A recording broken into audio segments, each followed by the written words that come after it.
What makes a person confident? Some people say confident people are born that way. Some say confident people have no insecurities. But do you know that confident people are not confident all the time? Every human being has a weakness in something. It can be fear of heights, fear of being alone, fear of change, or having trouble saying no.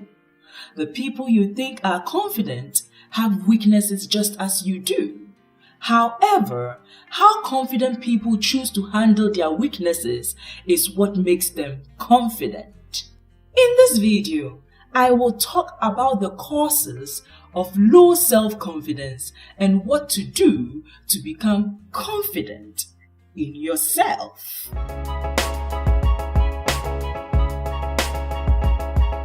Hi everyone, this is Taking Steps with Marian. Hope you are good. If you're not, come on, smile. I am a life coach and relationship counselor. So here is where you learn to take the necessary steps to improve your life. Thanks to all my subscribers and viewers. I really appreciate your support. Keep supporting, okay? Are you a people pleaser? I used to be one. Are you having a hard time loving how you look? Do you feel unworthy sometimes? Do you allow people's opinions to affect you? Do you worry too much about what you have and don't have? All these things I mentioned can lead to low self-confidence. However, are there reasons why we feel and do these things? The environment we grow up in contributes to who we become. Having low self-confidence can start at a very young age. If a child's parents lack confidence in themselves, the child can pick that up. If parents compare one child to the other or compare their children to others, that child can lose confidence in him or herself.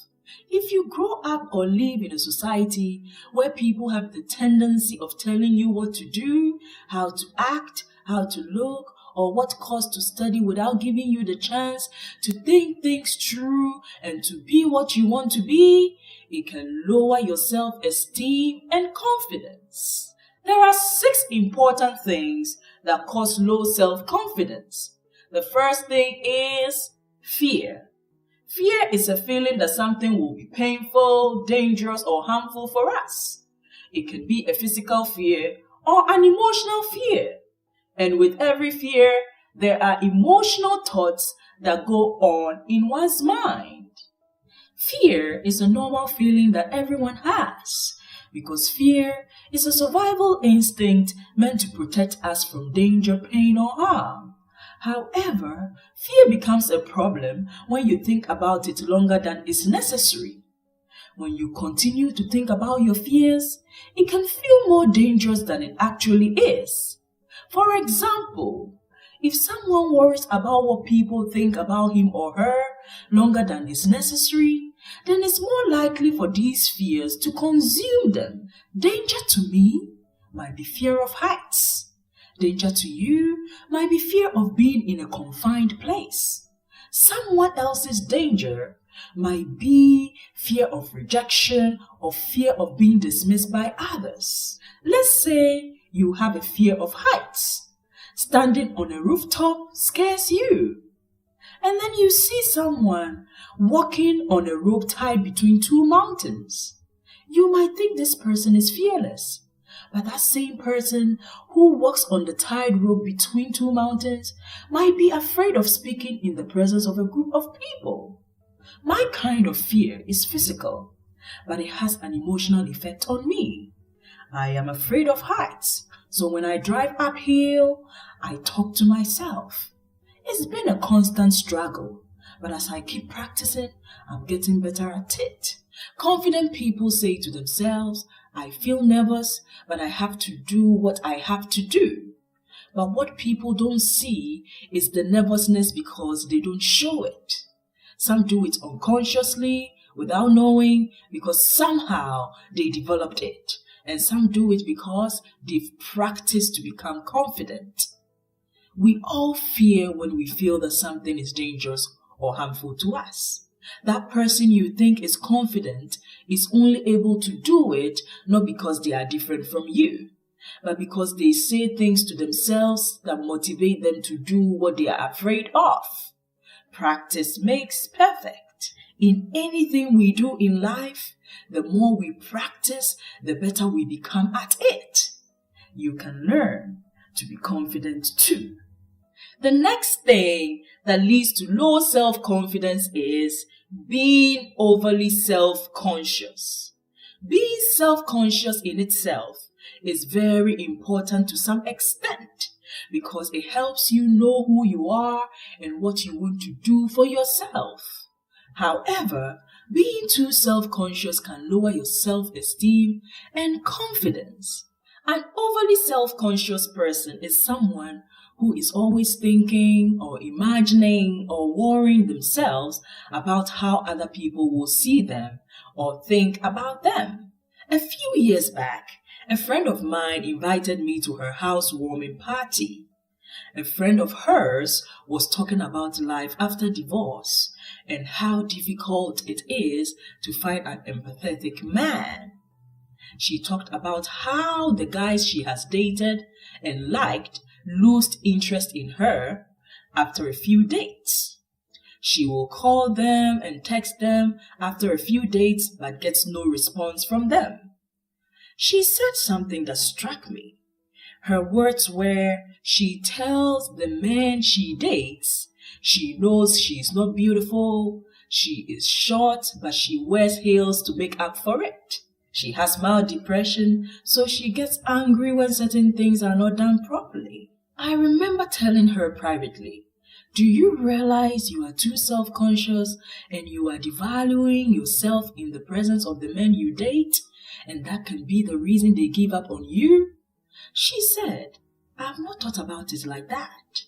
My ex-husband kept telling me I am ugly, I'm too short, and I think I accepted what he kept telling me. This lady was blocking her chance of happiness by being too self-conscious. She allowed what someone else thought about her to define her.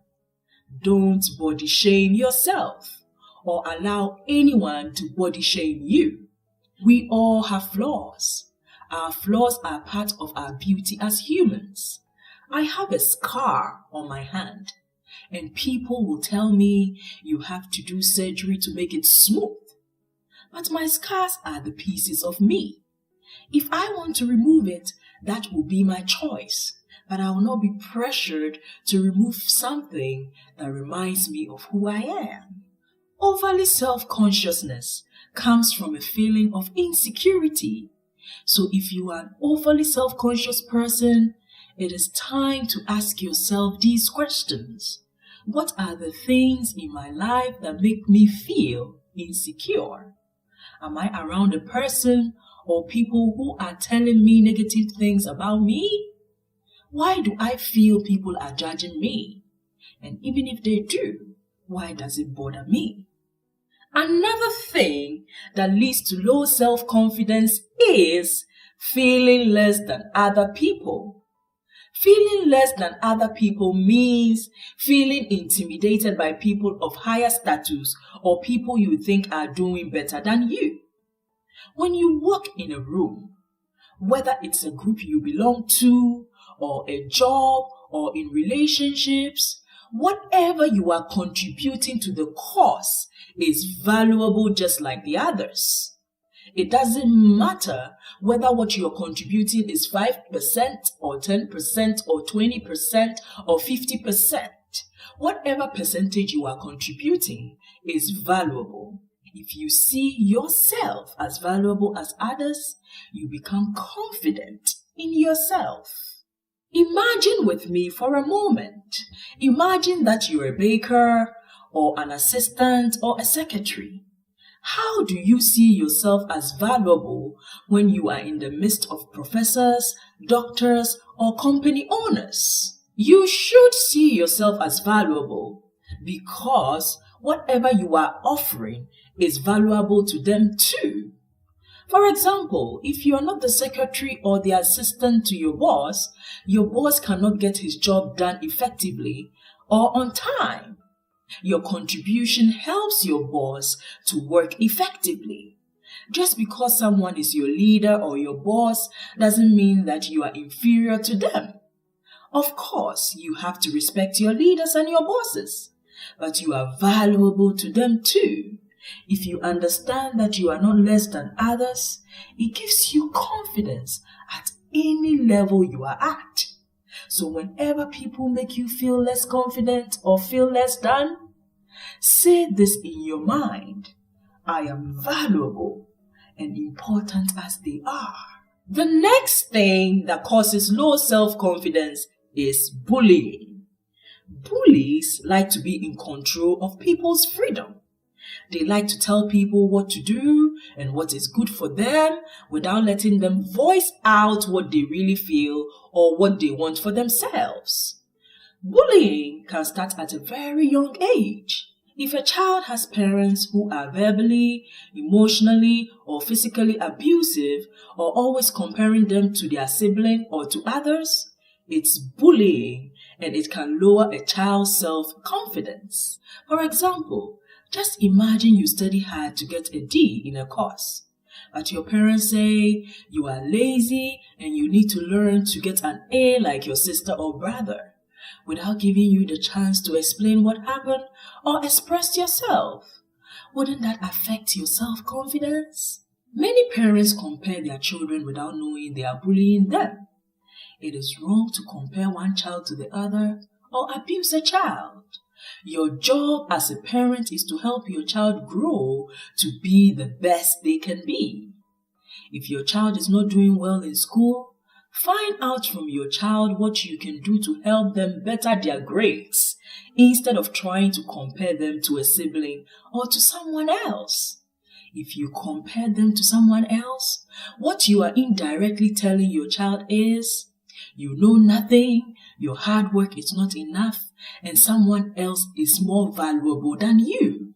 When you make your children feel they know nothing or someone is better than them, it lowers their self-esteem and confidence. Parents, be careful what you say in the presence of your children. So many parents don't know they bully their children.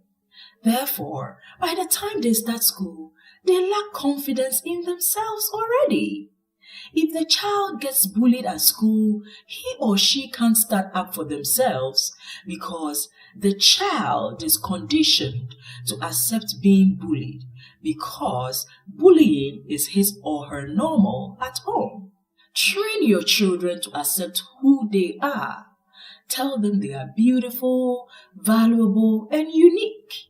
Tell them they shouldn't allow anyone to make them feel small. If they grow up with that mindset, others cannot intimidate them. Another thing that leads to low self-confidence is bad life experiences. Bad life experiences can be losing someone you loved, betrayal by a friend, losing a job, or people making fun of you. I remember the first time I tried to sing at school and how I felt after I tried. We had a new music teacher, and one day he announced at the school assembly that he was forming a new school choir. I was interested in being part of the choir. However, I thought there were many students who can sing very well, so I have to impress our music teacher. One day he said at the school assembly that someone should give a tune to a song called Stand Up for Jesus. The first person gave the tune, sat down. He said, "Who else would like to try?" The second person gave the tune, sat down. He asked again, "Who else would like to try?" I stood up, thinking I could give the tune to the song, but things didn't go well. I couldn't breathe properly when I sang. My close friends laughed at me for days. I felt so terrible. Just imagine trying something you are passionate about and failing. It can lower your self-esteem and confidence, or make you give up completely. I don't think my friends laughed at me because they meant to make me feel bad, but it made me feel so bad. However, it pushed me to work on my voice. I said two things to myself. One, train myself to be better at singing, or two, accept that I can sing and give up. I don't know why I thought about these two choices, but I did. Maybe because they laughed at me. It pushed me to train myself to be better at singing. I lived in a coastal area, so I would go to the beach and train my voice 4 times every week. Truth is, I did the voice training to prove to my friends that I can sing. Eventually, I ended up becoming one of the best soloists in our school. I learned from this embarrassing experience that practice makes perfect. Bad experiences can make you or break you. They can make you train to become more confident in yourself, or they can make you lose confidence in a particular activity or thing. My bad singing experience made me work on my voice. This same experience for another person might make the person give up. I know people who used to be confident, and now, because of bad life experiences, they have low self-esteem and low confidence. They say, I used to be confident, my life has turned upside down, this is not what I planned for my life. Truth is, we all go through some bad experiences in life, but we can choose to learn from it and keep on trying, or choose to give up and let it have control over us. You can get your confidence back. Don't give up. We are survivors. You can survive anything. Another thing that leads to low self-confidence is feeling like a failure. Sometimes people have low self-confidence when they feel they are failing. When something is missing in our lives, like a dream job or a partner, or what we aspire to be is not working out, it can make us feel like a failure, which can lead to low self-confidence. When you try your best to have or do something and it's not working out, it's not necessarily that you are failing. It could be your strategy. If you feel like a failure right now, think about this. What do I have to do to be happy in my life? I have a video on how to plan your life. Watch it as a guide to plan for your life. I will leave the link in the description section below this video. You can have low self-confidence when you've not fulfilled your life's dreams or purpose. You may even think you are working harder than others. Why am I not succeeding like them? Yes, you may be working harder than them, but maybe your strategy is not working, or maybe you have to seek advice or take a course to help you succeed. It's never too late. You can always restructure. Having a goal or an idea is like planting a particular seed in the soil to bear its fruits. But for a seed to bear its fruits, you have to nurture it with the right tools. If not, it will bear bad fruits or not bear fruits at all. Feeling like a failure can lower your self-confidence. Every human being has something they struggle with. It might not be the same as yours, but we all struggle with something. So don't let your fears, insecurities, what people say or think about you, and bad life experiences control you to the extent of undervaluing yourself. You are valuable, you are relevant, you are enough.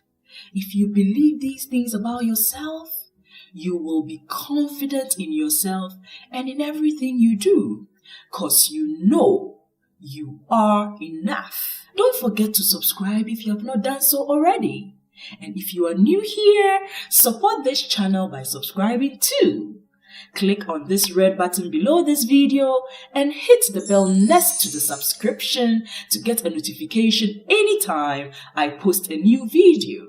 Like, comment down below to share your thoughts on this topic as well. Be part of this positive initiative. See you soon. Bye.